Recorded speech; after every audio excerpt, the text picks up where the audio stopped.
राजस्थान का बेरोजगार कोई अनाथ नहीं है कि कोई भी आएगा उसकी नौकरियों पर डाका डाल लेगा।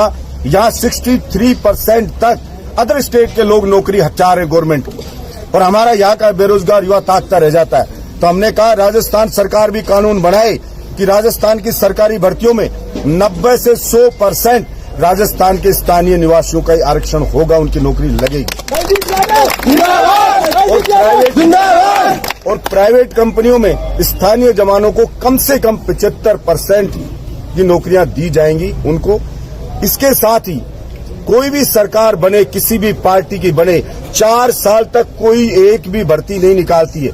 चुनावी वर्ष आता है तब भर्तियां निकालते हैं और फिर वो भर्तियां फंस जाती है, या तो एग्जाम ही नहीं होता है, आगे से आगे खिसकती रहती है। एग्जाम हुआ तो पेपर लीक हो जाता है, या कोई विसंगति छोड़ देते, भर्ती कोर्ट में फंस जाती है। पेपर इतना टफ देते हैं कि कांस्टेबल की एग्जाम देने गांव का बच्चा जाए तो आईएएस के जैसा उसको पेपर थमा देते हैं। तो गांव का बच्चा कैसे उसको सोल्व करेगा कांस्टेबल के लिए? अरे कांस्टेबल बलिष्ठ होना चाहिए, बहादुर होना चाहिए, फिजिकल फिट होना चाहिए। उसको लो, जैसे मेरे रानीवाड़ा के लोग इतनी जवान इतनी दूर दौड़ के आए तो ये फिट है, ये है फोर्स में जाने के लायक। लेकिन पता नहीं क्या है क्या नहीं है, इतना टफ पेपर वही सोल्व कर पाता है जो पेपर को चुरा लाता है, पेपर लीक कर लाता है, उन्हीं की नौकरी लग जाती है, पढ़ने वाला बेचारा रह जाता है। इसलिए मैंने सरकार से भी कहा कि भाई ये पेपर लीक की घटना भी है, इनमें ये जो मगरमच्छ हैं, मगरमच्छ, इनको आप जेल के अंदर डालो। आप ये छोटे मोटे लोगों को पकड़ के खाने पूर्ति नहीं करो। मैंने राजस्थान की विधानसभा में पूछा, प्रश्न लगाया कि ये जो राम गोपाल जयपुर से जो पर्चा आउट हुआ था, स्ट्रांग रूम की चाबी थी जिसके पास, मैंने कहा इसकी ड्यूटी किसने लगाई? तो उन्होंने वहां पर बताया गया कोर्ट के अंदर कि साहब इसकी ड्यूटी जयपुर कलेक्टर ने लगाई और एसपी की जिम्मेदारी थी इनकी ड्यूटी लगाने की।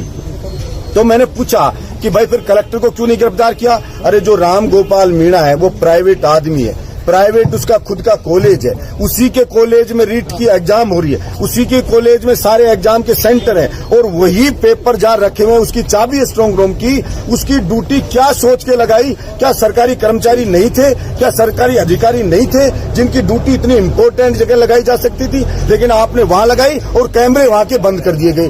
तो फिर मैंने कहा जिसने ड्यूटी लगाई उस कलेक्टर को पकड़ते, और या कलेक्टर को नहीं पकड़ा तो इसलिए नहीं पकड़ा क्योंकि कलेक्टर के ऊपर भी कोई उसका आका होगा जिसने राम गोपाल की वहां पे ड्यूटी लगाई होगी और जिसने पेपर चोरी करेंगे।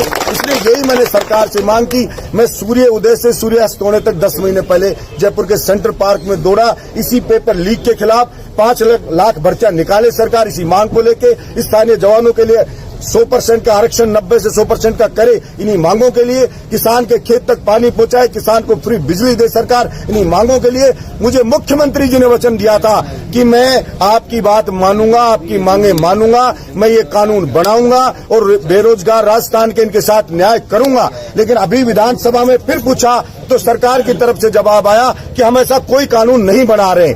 फिर मैं सूर्य उदय से सूर्यास्त तक दौड़ा, और मेरे पास क्या बच जाता है? जब राजस्थान का मुख्यमंत्री अपने विधायक को जबान दे के मुकर जाए तो फिर मेरे पास क्या बच जाता है? हम संविधान में भरोसा रखने वाले लोग हैं, इसलिए मैंने तय किया कि मैं मेरे खून का पानी करूंगा, तपती धूप में पूरे राजस्थान की 200 विधानसभा में दौड़ूंगा और झकझोरूंगा इस सरकार की आत्मा को कि ये बेरोजगारों के साथ न्याय करे।